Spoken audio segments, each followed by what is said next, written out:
राज्याचे मुख्यमंत्री देवेंद्रजी फडणवीस आणि भाजपनी महाराष्ट्राच्या राष्ट्रीय संस्कृतीचा बाजार केलेला आहे. हम्म. या ठिकाणी त्यांना एखाद्या निवडणुका आल्या की त्या ठिकाणी चांगल्या कामावर मतदान नका मिळवण्याची बिलकुल नका त्या ठिकाणी सवय नाहीये किंवा तशा प्रकारची पद्धत सुद्धा त्यांनी या ठिकाणी संपवलेली आहे.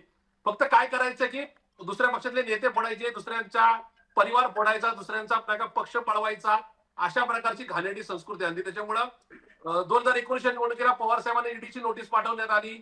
नंतर पवार साहेबांनी त्या ठिकाणी लगेच ईडीच्या चौकशीला सामोरं जायची तयारी दाखवली, तर त्या ठिकाणी ईडीने घोडगे टेकले आणि त्या ठिकाणी माघार घेतली.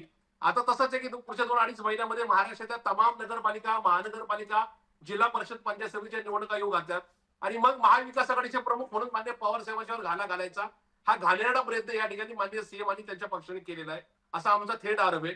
आणि मला या संदर्भात सांगायचं आहे की मागची 11 वर्ष, तब्बल 11 वर्ष या देशामध्ये नरेंद्र मोदींची सत्ता आहे. त्याच्यामध्ये त्यांच्या हाताखाली ईडी आहे, सीबीआय आहे, सगळी नका त्याकडे हातातली खेळणी नका भावल्यासारखे कामकाज करतात. राज्यात 2.5 वर्षाचा महाविकास आघाडीचा कार्यकाळ सोडला तर तब्बल नका या ठिकाणी 8.5 9.5 वर्ष मान्य देवेंद्र फडणवीसांची आणि त्या ठिकाणी महायुतीची सत्ता आहे. यांना याच्या अगोदर कोणीच चौकशीपासून अडवलं होतं? यांना चौकशाच करायच्या होत्या, सीआयडीची करायची होती, त्या ठिकाणी कुठल्या समित्या नेमायच्या होत्या किंवा सीबीआय ईडीची कारवाई करायची, त्यांना थांबवलं कोणी होतं? पण दुर्दैवाने या ठिकाणी अशा प्रकारच्या चौकशा नका या ठिकाणी केल्या जात आहेत, असा आमचा थेट आरोप आहे. मुळात मला आपल्या निमित्ताने दर्शकांना, महाराष्ट्रातल्या देशातल्या या ठिकाणी दर्शकांना सांगायचं आहे की व्हीएसआय ही या देशातली नव्हे तर विश्वातली ऊस उत्पादकांसाठी, ऊस नका या ठिकाणी शेती करणाऱ्यांसाठी एक खूप चांगल्या पद्धतीने म्हणजे त्यांना मार्गदर्शन करणारी किंवा दिशा दाखवणारी एक मोठी संस्था आहे. या संस्थेला वर्षभरामध्ये त्यांच्या कामकाजामधून 100 कोटी रुपये नका येतात. सरकारकडून नाही, सरकारकडून 5 कोटी रुपये द्यायचं. आता वर्षाला या सगळ्या 1 रुपयानी 8.5 कोटी रुपये मिळतात. बरं, 8.5 कोटी रुपये सोपे सोपे मिळत नाही. त्या ठिकाणी शासनाच्या दरबारी शेकडो चक्रा माराव्या लागतात.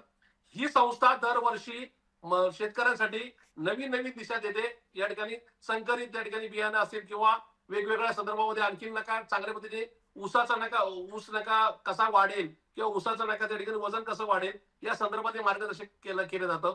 पण मला आपल्याला सांगायचं आहे की नका माननीय पवार साहेबांच्या नेतृत्वाखाली या संस्थेने कामकाज करत असताना जगातले नामांकित नका तज्ञ या ठिकाणी अभ्यासासाठी आलेले आहेत की नेमकं व्हीएसआयने असं काय प्रकारचं नका त्या ठिकाणी क्रांती केली की त्याच्या माध्यमातून ऊस शेतकऱ्यांना त्या ठिकाणी टनेज मध्ये नका त्या ठिकाणी फायदा मिळेल.